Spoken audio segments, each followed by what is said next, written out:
Bell पत्र के पत्र को तोड़ने से पहले एक नियम है कि बेल पत्र के पत्र को वृक्ष से जब तोड़ा जाता है तो सबसे पहले उसको मंत्र दिया जाता है। क्या कहा जाता है? ओम नमः शिवाय। बेल पत्र के पत्र को पेड़ पे से जब तोड़ा जाता है तो ओम नमः शिवाय का नाद किया जाता है। और बेलपत्र के पत्र में, इसमें तो वो नहीं है गूठी, बेलपत्र का जब पत्ता टूटता है तो यहाँ एक गूठी आ जाती है। देखा है आप लोगों ने? जम के तो बोलो, देखा है? तो बेलपत्र के पत्र में जो गूठी होती है उसको भी जब तोड़ा जाता है, उस गूठी को जब अलग किया जाता है तब भी शिव मंत्र उसको दिया जाता है। ओम नमः शिवाय। ओम नमः शिवाय।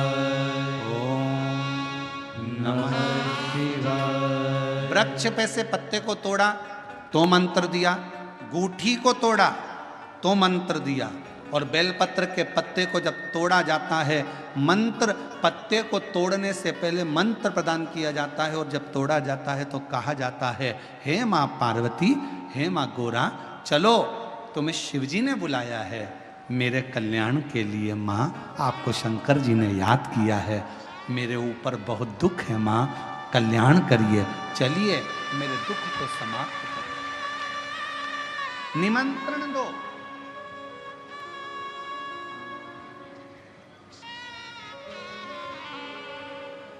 पहले नंबर पर क्या देना है बेलपत्र के पत्र को तोड़ने से पहले? जम के बोलो, मंत्र। दूसरे नंबर पर क्या देना है बेलपत्र के पत्र को चलने का? जम के बोलो, निमंत्रण। मां पार्वती जी से कहो, हे मां गोरा, हे मां पार्वती, हे मां चलिए, आपको शिव जी ने याद किया है। मां, हे मां पार्वती, हे मां गोरा, मेरे कल्याण के लिए, मेरे दुख को दूर करने के लिए, मेरी तकलीफों को हरने के लिए, हे माँ गोरा, मेरे कष्ट को समाप्त करने के लिए, माँ गोरा, मेरा भंडार भरने के लिए आपको शिव जी ने याद किया है, निमंत्रण दो।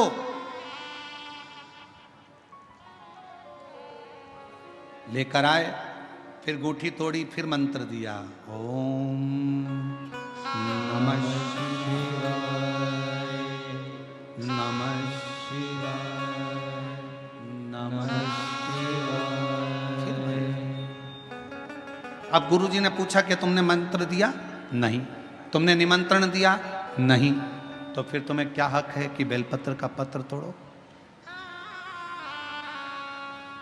शिव महापुराण की कथा तो कितनी बड़ी बात कहती है, बेल पत्र के पत्र को सीधे पेड़ में से तोड़ कर लेकर आना चाहिए। बेलपत्र की डंडी, कई माताओं की, कई भाइयों की आदत होती है, बड़ी सी डंडी होती है, उसको वहां से काट लिया, तोड़ लिया, पूरी की पूरी डंडी तोड़ कर लिया है, फिर घर पर आकर उसमें से पत्तियां तोड़ ली, जो डंडी थी उसको पटक दिया। ना ना ना, ये गलत, ये गलत।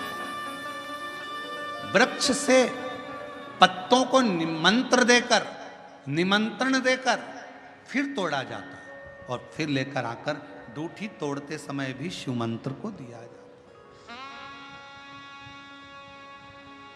कुछ नियम है बेलपत्र के भी, उसको धारण करना चाहिए। कुछ जैसे डॉक्टर की गोली खाने के भी नियम होते हैं। डॉक्टर साहब लिखते हैं कि सुबह ये गोली लेना, शाम को ये लेना, ये भोजन के पहले लेना, ये भोजन के बाद लेना, और सुनो इसको गर्म दूध से ले लेना, इसको पानी से ले लेना। अब मालूम पड़े तुमने सोचा कि मैं एक काम करती हूँ, कहाँ मेरा टाइम बर्बाद करूँगी, सुबह लो, शाम को लो, दोपहर में लो, तो तुमने सारी गोली एक साथ खा गई, और फिर डॉक्टर के पास गई, डॉक्टर साहब मेरे को तो आराम ही नहीं लग रहा, मैंने 3 बार 15 दिन से गोली खा रही हूँ, 10 दिन से गोली खा रही हूँ। डॉक्टर साहब ने पूछा गोली खा रही हो तो क्या तुमने नियम धारण करा? हाँ। क्या क्या नियम धारण करा? सुबह की गोली सुबह खाई, भूखे पेट की भूखे पेट खाई, भोजन के बाद की भोजन के बाद खाई? नहीं नहीं नहीं, मेरे पास समय नहीं रहता, इसलिए सारी की सारी एक साथ खा गई। डॉक्टर ने कहा इसीलिए तो दवाई असर नहीं कर रही है, दवाई खाने का भी तरीका होता है। आवाज सेट नहीं है भाई, दवाई खाने का भी तरीका होता है। दवाई को खाने का भी एक तरीका है। उस दवाई को खाओगे, आनंद पाओगे, स्वस्थ हो जाओगे, रोग मुक्त हो जाएगा। तो दवाई के खाने का भी तरीका है। उसी तरह गुरु कह रहे हैं, संत ने कहा कि तुमने गलती करी, तुमने करी।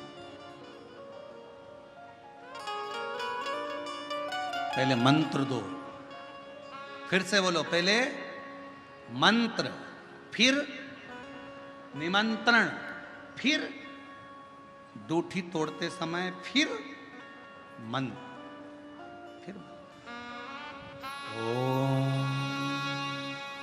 नमः शिवाय, ओम नमः शिवाय, ओम नमः शिवाय। फिर मंत्र के बाद निमंत्रण दो। माँ हे माँ गौरा, साथ में बोलो, हे माँ गौरा, हे माँ पार्वती, चलिए आपको देव अधिदेव महादेव बुला रहे हैं। मेरे दुख को काटने के लिए, कष्ट को मिटाने के लिए, तकलीफों को मिटाने के लिए माँ आपको शिव ने याद किया है।